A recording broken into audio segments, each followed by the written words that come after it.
नमस्कार दोस्तों, मैं Sarita Kumari verbs study channel में आप सभी का स्वागत करती हूँ। आइए दोस्तों, प्राचीन भारत का इतिहास का अध्ययन हम लोग कर रहे थे, जिसके अंतर्गत हम लोगों ने सिंधु घाटी सभ्यता, वैदिक सभ्यता, बौद्ध धर्म, जैन धर्म, भागवत धर्म, स्रोत से संबंधित, पाषाण काल से संबंधित, मौर्य वंश, गुप्त वंश, 16 महाजनपद, शैव धर्म इत्यादि से संबंधित महत्वपूर्ण क्वेश्चन को हम लोगों ने पढ़ा। जिन लोगों ने नहीं पढ़ा है दोस्तों, डिस्क्रिप्शन में इसका लिंक दिया हुआ, आप वहां से पढ़ सकते हैं।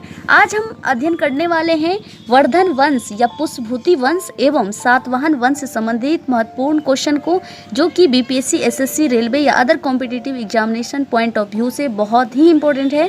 तो चलिए स्टार्ट करते हैं। पुष्यभूति या वर्धन वंश के बारे में थोड़ा सा जानकारी हासिल कर लेते हैं। पुष्यभूति या वर्धन वंश के बारे में, पुष्यभूति या वर्धन वंश के संस्थापक थे पुष्यभूति। इन्होंने हरियाणा में अंबाला के समीप जो है थानेश्वर में इस वंश को स्थापित किया था। शैव धर्म के अनुयायी थे। इन्होंने अपनी राजधानी को थानेश्वर में स्थापित किया था और इनके गुरु का नाम था भैरवाचार्य। अब स्टार्ट करते हैं पहला क्वेश्चन। एक महान रोमानी नाटक कादम्बरी का लेखक था। कादम्बरी जो है, कादम्बरी के लेखक, पहला ऑप्शन है वाणिभट्ट, दूसरा हर्षवर्धन, तीसरा है भास्कर वर्मन, चौथा है बिंदुसार। तो इसका सही आंसर हो जाएगा ए नंबर वाणिभट्ट। नेक्स्ट क्वेश्चन है, हर्ष का जो राजकवि था कौन था? पहला है भड़वी, दूसरा है रविकृति, तीसरा है वाणिभट्ट, चौथा है विष्णु शर्मा। तो इसका सही आंसर हो जाएगा वाणिभट्ट। हर्ष का राजकवि वाणिभट्ट, यानी हर्ष के दरबार में वाणिभट्ट जो है राजकवि के रूप में आसीन थे। हर्षवर्धन ने जो है अपनी राजधानी को थानेश्वर से कन्नौज में स्थापित किया था। हर्षवर्धन पुष्यभूति वंश का सबसे महत्वपूर्ण शासक के रूप में जाना जाता है। इसी के समय में जो है चीनी यात्री ह्वेंसांग सियूकी के नाम से जो प्रसिद्ध हैं, भारत आए थे। उनका जीवन वृत्तांत सियूकी के नाम से प्रसिद्ध है। उसी में हर्षवर्धन को शिलादित्य के नाम से जाना गया है। पुलकेशिन द्वितीय ने हर्षवर्धन को 629 ईस्वी में हरा दिया था। कहाँ पर? नर्मदा नदी के तट पर, जिनका उल्लेख ऐहोल अभिलेख से प्राप्त होता है। हर्षवर्धन की रचना की बात करें तो रत्नावली, नागानंद, प्रियदर्शिका, ये सब हर्षवर्धन के रचना है। तो इसका सही आंसर कौन हो जाएगा? सी नंबर। नेक्स्ट क्वेश्चन है तीसरा नंबर। हर्षवर्धन के समय में कौन चीनी यात्री भारत आया था? पहला है फाहियान, दूसरा है इत्सिंग, तीसरा है कनिष्क, चौथा है ह्वेंसांग। तो इसका सही आंसर हो जाएगा, जो हर्षवर्धन के शासनकाल में भारत आए थे, कौन थे? ह्वेंसांग। डी नंबर सही आंसर होगा। नेक्स्ट क्वेश्चन है, ह्वेंसांग ने 6 साल तक नालंदा विश्वविद्यालय में अध्ययन किया था। यह किसके शासनकाल में भारत आया था? तो ह्वेंसांग की फिर पूछ रहा है। इसका सही आंसर होगा हर्षवर्धन के शासनकाल में नालंदा विश्वविद्यालय में अध्ययन करने के लिए ह्वेंसांग आए थे।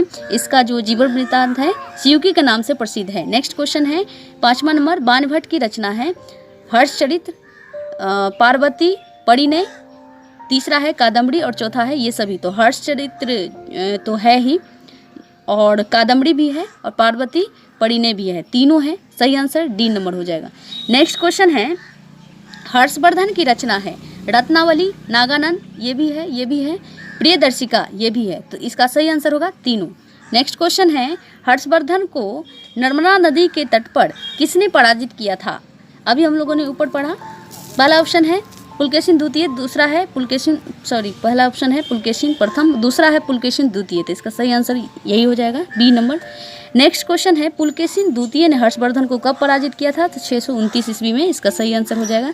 नेक्स्ट क्वेश्चन है, हर्षवर्धन प्रत्येक 5वें वर्ष कहाँ धर्म सम्मेलन का आयोजन करता था, जिसे महामोक्ष परिषद कहा गया है? पहला है प्रयाग, दूसरा है कन्नौज, तीसरा है मथुरा, चौथा है बनारस। तो इसका सही आंसर हो जाएगा दोस्तों ए नंबर सही आंसर होगा, प्रयाग में। नेक्स्ट क्वेश्चन है, किसने हर्षवर्धन को शिलादित्य कहा? तो इसका सही आंसर होगा ह्वेंसांग ने। ह्वेंसांग का जीवन वृत्तांत जो है सियूकी के नाम से प्रसिद्ध है। इसी में हर्षवर्धन को शिलादित्य के नाम से जाना गया। तो इसका सही आंसर बी हो जाएगा। नेक्स्ट है सातवाहन वंश। अब सातवाहन वंश के बारे में थोड़ा सा जानकारी हासिल कर लेते हैं। सातवाहन वंश मौर्य वंश सबसे प्रथम वंश था, और मौर्य वंश के समाप्त होने पर शुंग वंश आया। शुंग वंश की स्थापना पुष्यमित्र शुंग ने किया था। पुष्यमित्र शुंग ने शुंग वंश की स्थापना की। शुंग वंश के बारे में अगर बात करें तो इसका अंतिम राजा था देवभूति। देवभूति की हत्या कर दी। देवभूति की हत्या कर दिया वासुदेव कण्व ने। वासुदेव कण्व देवभूति की हत्या करके कण्व वंश की स्थापना किया। कण्व वंश का जो अंतिम शासक था सुशर्मा था। कौन था? कण्व वंश का अंतिम शासक सुशर्मा। सुशर्मा की जो हत्या है सिमुक ने कर दिया। किसने किया सुशर्मा की हत्या? सिमुक ने। और सिमुक ने सातवाहन वंश की स्थापना की। अब चलिए स्टार्ट करते हैं। दक्षिण भारत में मौर्य वंश के सर्वश्रेष्ठ प्रतिनिधि थे शुंग, कण्व, सातवाहन, चोल। तो दक्षिण भारत में मौर्य वंश के सर्वश्रेष्ठ प्रतिनिधि कौन थे? ये सी हो जाएगा इसका आंसर, सातवाहन। नेक्स्ट क्वेश्चन है पुष्यमित्र शुंग ने शुंग वंश की स्थापना किया था। इसे अयोध्या अभिलेख में क्या कहा गया है? तो इसका सही आंसर होगा सेनापति कहा गया है अयोध्या अभिलेख में पुष्यमित्र शुंग को। नेक्स्ट क्वेश्चन है कण्व वंश का संस्थापक वासुदेव कण्व था। इस वंश का अंतिम शासक कौन था? तो कण्व वंश का अंतिम शासक अभी ऊपर हम लोगों ने पढ़ा सुशर्मा था। कौन था? सुशर्मा। इसका सही आंसर ए हो जाएगा। नेक्स्ट क्वेश्चन है किसने 2 अश्वमेध यज्ञ संपन्न कराया जिसमें एक के पुरोहित पतंजलि थे? तो इसका सही आंसर हो जाएगा बी नंबर, पुष्यमित्र शुंग ने 2 अश्वमेध यज्ञ कराए जिसमें एक पुरोहित पतंजलि थे। इसका सही आंसर बी हो जाएगा। नेक्स्ट क्वेश्चन है किस वंश के शासक सातकर्णी द्वितीय ने गोदावरी के तट पर अपनी राजधानी प्रतिष्ठान स्थापित किया था? शुंग, कण्व, सातवाहन, चोल। तो इसका सही आंसर सातवाहन हो जाएगा। सी नंबर सही आंसर होगा। नेक्स्ट क्वेश्चन है सातवाहन वंश का प्रथम शासक जिसने अपने नाम के साथ अपनी माँ के नाम को जोड़ने की प्रथा शुरू की? सातकर्णी प्रथम, सातकर्णी द्वितीय, गौतमी पुत्र सातकर्णी और तीसरा है वशिष्ठ पुत्र पुलुमावी। तो इसका सही आंसर सी नंबर हो जाएगा 6 का, गौतमी पुत्र सातकर्णी। गौतमी जो है इसके माता के नाम पे जुड़ा हुआ है, तो ये सही आंसर हो जाएगा। नेक्स्ट क्वेश्चन है सर्वप्रथम किस वंश के शासकों ने ब्राह्मणों को भूमि दान देने की प्रथा को पराजित किया? सातवाहन, गुप्त, मौर्य और हर्यक। तो इसका सही आंसर हो जाएगा ए नंबर, सातवाहन ने। नेक्स्ट क्वेश्चन है सामंतवाद का सबसे अधिक विकास गुप्त काल में हुआ। इसका जन्म किस काल में हुआ? सामंतवाद के बारे में कह रहा है सबसे अधिक विकास गुप्त काल में हुआ। इसका जन्म की बात, तो इसका सही आंसर हो जाएगा दोस्तों सातवाहन वंश में हुआ जन्म। ए नंबर सही आंसर होगा। नेक्स्ट क्वेश्चन है मौर्य वंश के समान सातवाहनों की राजकीय भाषा है?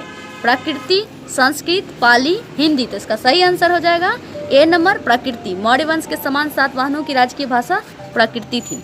नेक्स्ट क्वेश्चन है सर्वप्रथम सीसा का सिक्का जारी किया था? मौर्यों ने, सातवाहनों ने, गुप्तों ने, पल्लवों ने। तो इसका सही आंसर बी हो जाएगा, सातवाहनों ने। उम्मीद करते हैं दोस्तों आप लोगों को अच्छा लगा है। अच्छा लगा दोस्तों लाइक करें और सब्सक्राइब, कमेंट, शेयर ज़रूर कीजिए। ज़्यादा से ज़्यादा शेयर कीजिए और सब्सक्राइब कर लीजिए ताकि जो भी इन्फॉर्मेशन होगा आप सभी को प्राप्त होगा। तो मिलते हैं नेक्स्ट वीडियो में। नमस्कार, जय हिंद, जय भारत।